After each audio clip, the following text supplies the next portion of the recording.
ইয়াত আজি কেইবাদিন ধৰি এইটো হৈ চলি আছে।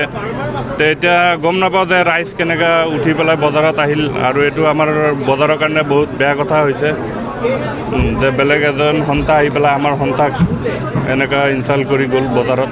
মানে এইটো এনেকুৱা হ'ব নালাগিছিল, যিহেতু পাব্লিকৰ ওপৰত মানে এনেকুৱা হেৰেছমেণ্ট হৈ আছে। ৰাতিপুৱা মাছ বিক্ৰী কৰি দুপৰীয়া মাছৰ ৰেট ফাইনেল কৰে, পাব্লিকৰ আল্টিমেটলি লছ হৈ আছে। সেইটো কাৰণে চাগৈ ইহঁত উঠি পেলাই আহিছে।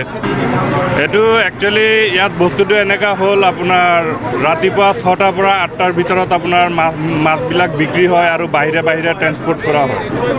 আৰু ইয়াত 3জন মানুহে গাড়ী খোলে, 3জন মানুহে গাড়ী খুলি পেলাই আপোনাৰ দুপৰীয়া 3টাত এনেকুৱা টাইমত ৰেটটো ফিক্স কৰে। আৰু এইটো 3জনৰ মাজত হয়, কমিটিৰ লগত একো যোগদান নাই আৰু কমিটিত একো জনোৱা নহয়। মই কমিটিৰ ছেক্ৰেটাৰী হয়, মোৰ নাম আব্দুল ৰজ্জাক। বজাৰ দুইভাগ হোৱা নাই, একচুৱেলি গাড়ী খোলা মালিক 3জনে কমিটিৰ লগত কপাৰেট কৰি থকা নাই, আৰু পাব্লিকৰ যোনটো প্ৰব্লেম হৈ আছে সেই প্ৰব্লেমখন ছল্ভ কৰিব বিচাৰি থকা নাই। সেইটো কাৰণে এতিয়া মই ৰাইজৰ লগত খাৰা হ'বৰ কাৰণে বাধ্য হৈ গৈছোঁ, যোনটো সঁচা সেইটো ক'বৰ কাৰণে মই বাধ্য হৈছোঁ।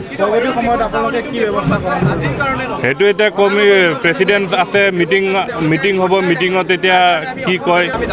মিটিং শুনা পাইছিলোঁ আপোনাৰ 26ত মিটিং দিছে, এতিয়া হয় নে নহয় সেইটোৰো গেৰাণ্টি নাই। চাওক, এতিয়া যোনটো সঁচা কথা সেইটো কাৰণে মই ৰখি আছোঁ পাব্লিকৰ লগত। পাব্লিকে ডিমাণ্ড কৰিছে, মই ইহঁতক জনাইছোঁ যে পাব্লিকে এনেকুৱা ডিমাণ্ড কৰিছে। এতিয়া ইহঁতে মানে নামানে সেইটো ইহঁতৰ কথা।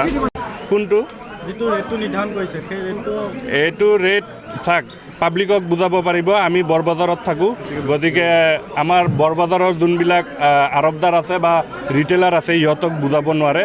এইটো হ'লগৈ শ্ব'।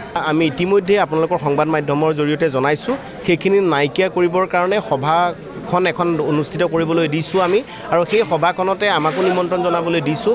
আৰু এই বিষয়টোত আমি পুনৰ ক'ব বিচাৰিছোঁ যে ৰাইজ প্ৰত্যক্ষ পৰোক্ষভাৱে জড়িত বিষয়টোৰ লগত যাতে কোনেও হেতালি নেখেলে, আৰু এই ক্ষেত্ৰত জাতীয়তাবাদী যুৱ ছাত্ৰ পৰিষদৰ কঠোৰ দৃষ্টি থাকিব।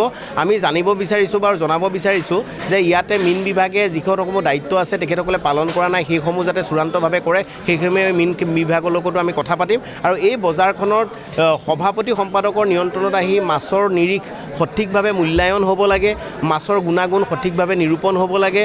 আৰু এই বজাৰখনৰ যি ব্যৱসায়ীসকল কিছুমান ঋণগ্ৰস্ত হৈ পৰিছে সেইসকলক ঋণ মাফ দিব লাগে, এই কথাটো আমি কৈছোঁ। আৰু সেয়েহে এই বজাৰখন সম্পূৰ্ণৰূপে নিয়ন্ত্ৰণত আনিবলৈ সভাপতি সম্পাদক মহোদয়ক দাবী জনাই এলানি আমি আলোচনা কৰিছোঁ, আৰু তেখেতসকলে আমাৰ এই দাবীখিনি মানি লৈছে। আৰু শীঘ্ৰে এই বজাৰখন আধুনিকীকৰণ কৰিব লাগে, শীতলীকৰণ কৰিব লাগে, শীতলী ভৱন এটা ইয়াত তৈয়াৰ কৰিব লাগে।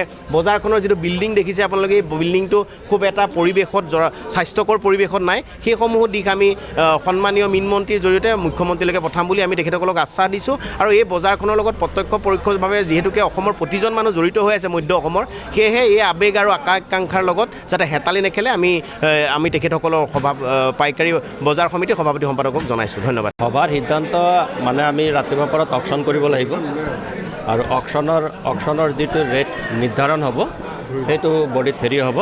তাৰ ভিতৰত আমি বহি পেলাই ৰাইজৰ জনসাধাৰণৰ কাৰণে ৰেটটো কিমান কমাব পাৰি তাতছে সেইটো আমি এটা আমাৰ ফালৰ পৰা আমি চেষ্টা ৰাখি পেলাই আমি সেইটো ৰেট দিবলৈ আমি চেষ্টা কৰোঁ।